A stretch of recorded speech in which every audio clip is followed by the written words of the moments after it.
As a detailer, I work with customers clear coat all the time, but sometimes there's scratches that we just can't fix. So I came down to a buddy of mine's body shop to just show you, wait, ho, no, not yet.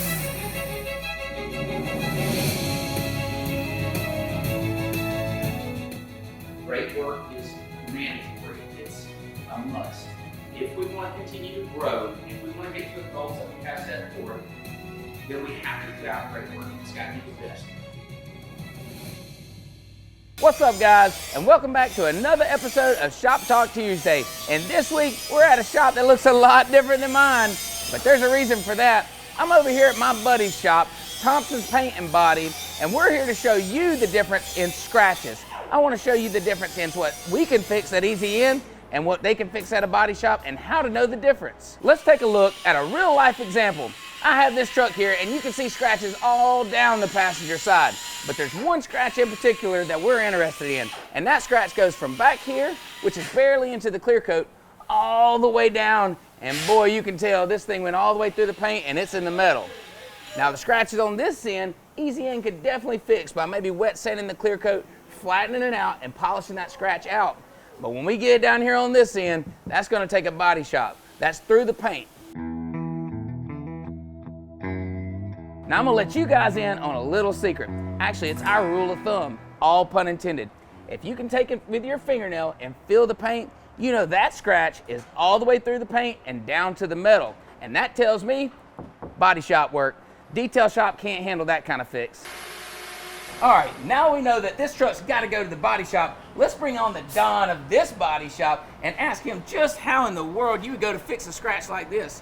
So we would start by taking the badges off. Okay. R9 them. This is a badge right here. Yeah, that's okay. So we're taking that off. Yes. What about the mirror and stuff? So you would have to take the mirror and the door handle out. Wow. So you have to take the interior door trim panel off also. Okay. So, and why do you have to take the interior door trim off? So you can get to the door handle and to the mirrors. Oh, I see. So that allows you to take all this stuff off, and then so you sand this thing down? Yeah, you would actually, depending on the deepness of the scratches, you may have to wipe it with Bondo, prep it, smooth it out, and then make sure that everything is smooth so that when you do refinish it, there's no imperfections in the paint. Wow, so there's a lot more to it than just sanding over this thing and throwing a coat of paint on it. Exactly. You guys have got to take all this stuff off. You're going to sand it down, and then how would you know if that scratch was too deep? Would you look down it, or could you feel it? Or we also go off, say, a rule of thumb. So okay, if I ever can take a fingernail and pick it, and if I ever can get my fingernail to clip that paint, that's too deep. It will have to be refinished. That's too deep. Gotcha.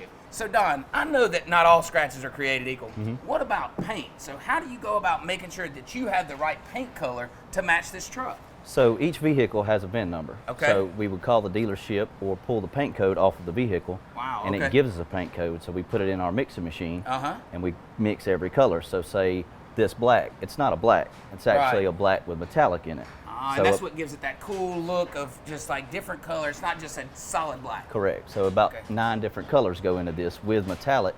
So on this type of vehicle, instead of just painting the door, you would actually have to throw some paint and called blend onto each panel so the paint would match correctly again. So what's cool to us, all this cool look and the new pearls and all that, is really a pain in y'all's butt because y'all have to match that stuff. Yeah. So when you're talking about you're painting this door, you're actually painting over onto this fender or maybe painting over to that back door. Depending on the colors, correct. Yeah, just to make it match, make it look good. Yeah. I'm sure there's a lot of expensive equipment in to make sure that happens, right? Absolutely. All right, let's go check it out.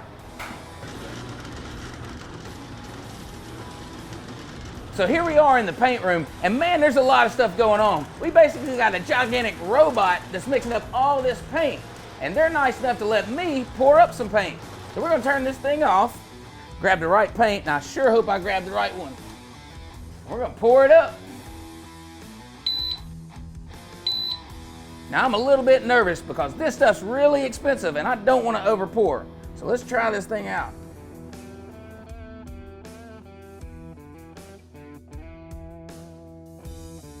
Yep, that's good enough for me. Now, as you can see, we got all kind of colors that went into this paint. We got black, blue, yellow, and red, all to make the color white. All right, now that we got this paint all secured in this machine, we're gonna pull the Andre 3000 on this baby and shake it. Shake it. got all that paint mixed up. Tell us where we are now. All right, we're in our number 1 booth of 3. Okay. And we're actually here on the vehicle about to get ready for our painter to lay down that paint that we just mixed up. So the paint we just mixed up in there is the paint that's going to go on this hood. Yep, directly on it. Makes sense. This thing looks white already, but it's going to be a lot whiter when we're done with it, huh? It is. Wow, this is really cool. But man, it's really hot in here. What's going on with that? Well, you got to have it hot for paint to dry, because paint don't dry when it's cold. That makes sense, and I can assure you this paint's going to dry good today because it is hot. Yes, sir.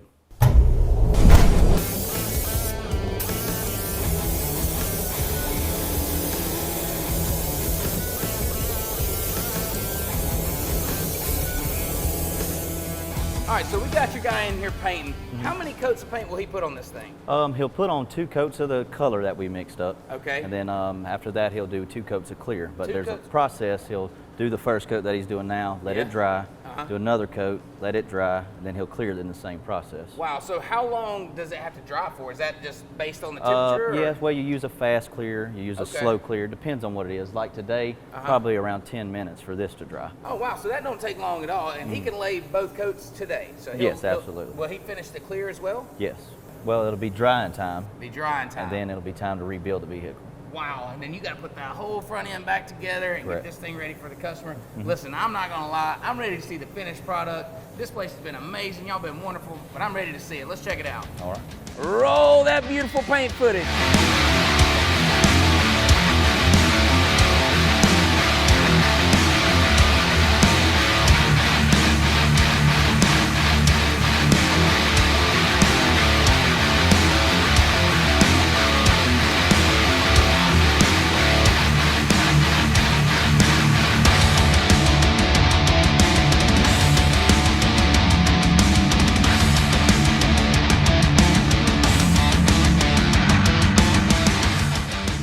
Now here's a job that they just finished up over at Thompson's Paint and Body. This isn't the job that was in the paint booth, but this car had hail damage, had a limb drag all across it, and those were scratches that we just couldn't get out over at Easy In.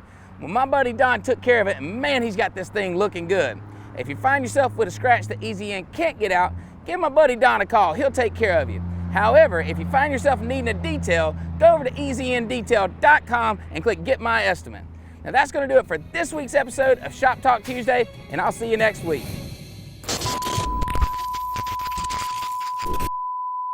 There it is, righty-tighty, lefty-loosey.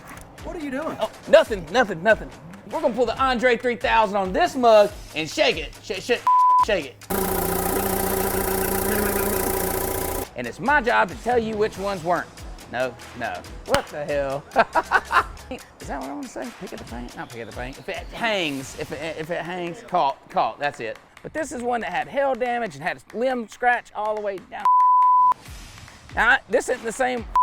I may be no Chico on the drums, but I can be Deco on the hood. You want me to start it from the top? Yeah. I know. Okay, here we go.